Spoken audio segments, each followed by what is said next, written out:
Assalamualaikum warahmatullahi wabarakatuh. Halo, pada kesempatan ini saya Aris Sugianto, Sarjana Pendidikan Magister Engineering dari SMK Negeri 1 Gombong akan menyampaikan analisa kasus 4 menggunakan 9 langkah pengambil keputusan.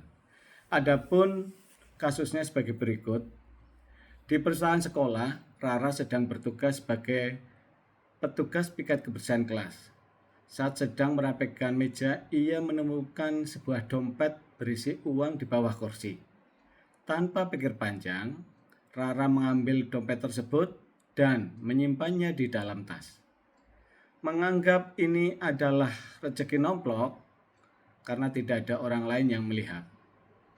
Beberapa saat kemudian terdengar pengumuman dari Bu Sri, seorang guru pustakawan, bahwa Nina, salah satu siswa kelas lain, kehilangan dompetnya saat membaca buku di perpustakaan. Tari, yang kebetulan berada di perpustakaan sejak awal, melihat jelas saat Rara mengambil dompet tersebut dan memasukkannya ke dalam tas. Kini Tari menghadapi dilema. Di sisi lain, ia tahu bahwa dompet itu milik Nina dan kejujuran adalah nilai yang harus ditegaskan atau ditegakkan.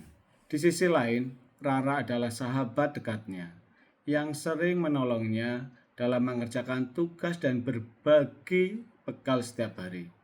Jika Tari melaporkan hal tersebut atau menegur Rara, besar kemungkinan hubungan mereka akan rusak dan Rara tidak akan bersikap baik lagi padanya. Adapun analisis kasus 4 menggunakan 9 langkah pengambilan keputusan sebagai berikut. Langkah yang pertama, nilai-nilai yang saling bertentangan dalam kasus ini adalah kejujuran dan loyalitas pertemanan. Tari berada pada posisi sulit antara mengatakan kebenaran atau menjaga hubungan baik dengan sahabatnya yaitu Rara. Langkah yang kedua, pihak dalam kasus ini adalah ada Tari, ada Rara, ada Nina sebagai pemilik dompet, dan Bu Sri sebagai guru pustakawan. Langkah yang ketiga, fakta-fakta yang relevan yaitu Rara menemukan dompet milik Nina di perpustakaan, lalu menyimpannya ke dalam tas. Tari melihat langsung kejadian tersebut. Kemudian Bu Sri mengumumkan bahwa Nina kehilangan dompetnya di perpustakaan. Langkah yang keempat, pengujian benar atau salah menunjukkan bahwa tindakan Rara adalah tindakan yang salah karena mengambil barang milik orang lain dan tidak mengembalikannya. Sikap jujur dan tanggung jawab seharusnya diutamakan. Langkah yang kelima, paradigma yang muncul adalah kebenaran lawan kesetiaan atau trust versus loyalty, yaitu berkata jujur atau menjaga persahabatan.